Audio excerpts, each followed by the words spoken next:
Hello, બોલ નરેશ, ઠીક તો છે ને? હા હું ઠીક છું ભાઈ. તમે બિઝી તો નથી ને? વાત થશે કે નહીં? અરે કઈ વાંધો નહીં, બોલ. ભાઈ હા. મુંબઈની એમએનસી કંપનીમાં મને નોકરી મળી છે. ઓ, તેથી કાલે હું મુંબઈ આવું છું. એવી વાત છે. સારું, તને કાલે પિકઅપ કરવા માટે હું બસ સ્ટેન્ડ આવી જઈશ. અરે ના ના ભાઈ, એની કોઈ જરૂર નથી. બસ મને ઘરનું લોકેશન આપી દો ને, હું જાતે જ આવી જઈશ ત્યાં. સારી વાત છે. ઠીક છે, અત્યારે તું ક્યાં છે? ભાઈ અત્યારે ઘરેથી જ બોલું છું. પણ 10 વાગ્યાની ટિકિટ મેં બુક કરાવી લીધી છે. સામાન પેક કરીને જો 10 વાગ્યાની ગાડીમાં બેસીશ ને તો સવારે 6 વાગે પહોંચી જઈશ.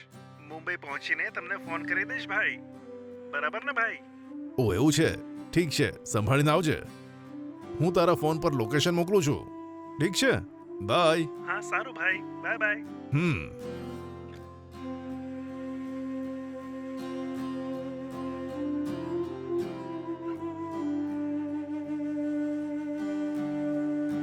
શું થયું જી? કોનો ફોન હતો? મારા ભાઈનો ફોન હતો. કાલે સવારે તે આવે છે. શું કહો છો તમે? આમ અચાનક કેમ આવે છે? મારા ભાઈને એમએનસી કંપનીમાં નોકરી મળી છે. એના માટે જ તે આવી રહ્યો છે. એમ વાત છે. મતલબ એ અહીંયા રહેશે? ખબર નથી. એને આવ્યા પછી હું પૂછી લઈશ. ઠીક છે. આ લો, દૂધ પી લો. હમ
હમ.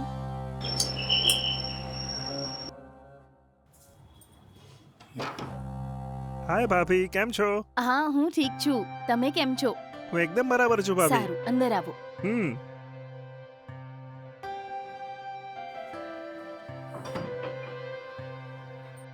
સારું, અંદર જઈને ફ્રેશ થઈ જાઓ. હું ચા લઈને આવું છું. હા સારું.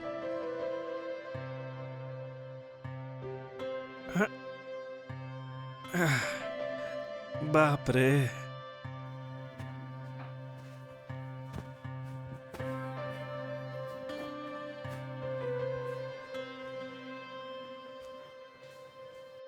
આ લો ચા. હા લાવો ભાભી.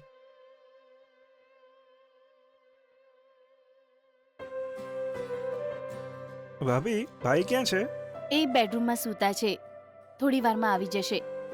ઓ એવું છે, સારું સારું.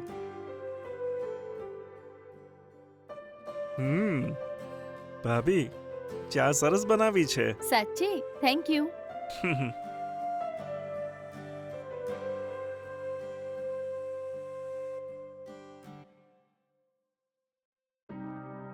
અરે આવી ભાઈ. ગયો. અરે બેસ ને. સાંભળો, હમ? તમારા માટે ચા લઈ આવું?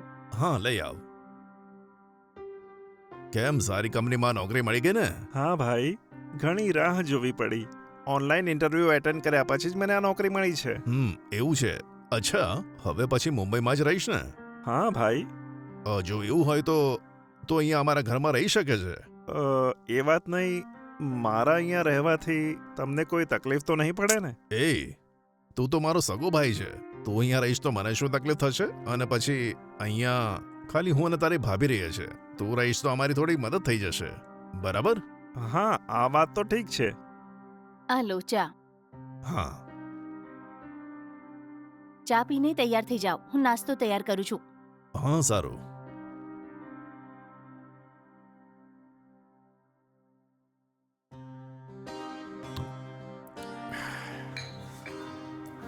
અચ્છા, તો પછી ગામડે કેવું ચાલે છે? શું બોલું ભાઈ, બોલવા જેવું કશું જ નથી.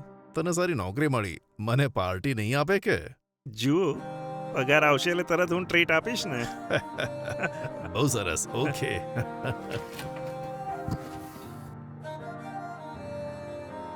આજથી આ ઓરડો તારો. આ રૂમ તો મોટો અને સુપર છે ભાઈ. અરે ભાઈ, આ ઘર તો બહુ મોટું અને આલિશાન છે.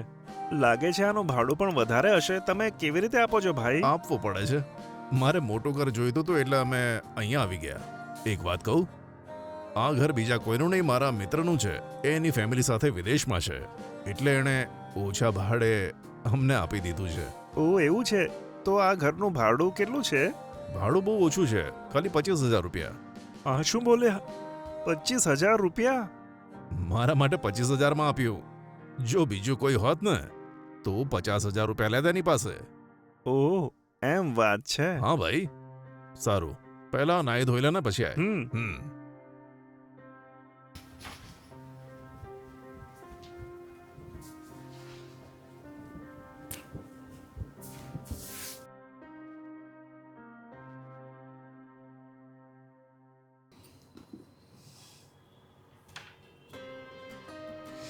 હા બસ ભાભી.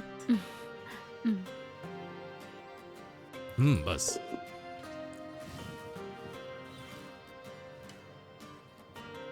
હા બસ બસ. આ.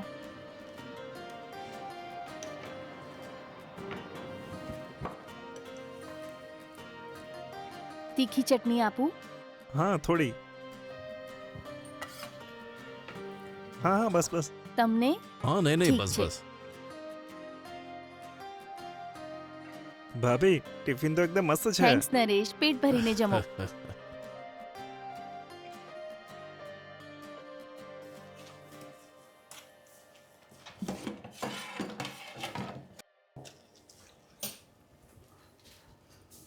સાંભળે હા, છે? શું થયું જી?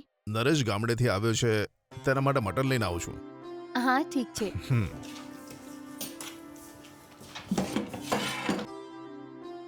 ભાઈ, હા હા, હું પણ આવું છું.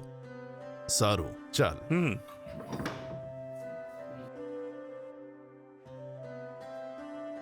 કેમ નરેશ, આ રીતે બહાર નીકળતા આપણને બહુ સમય થઈ ગયો નહીં? હા ભાઈ, પાછલા વર્ષે ઉત્સવમાં તમે ગામડે આવ્યા હતા, ત્યાર પછી આજે બંનેને હું મળું છું. સારું, એ કે ગામડામાં વરસાદ તો થાય છે ને? ના ભાઈ, ત્યાં તો વરસાદ જ નથી. અરે, આ શું બોલે છે?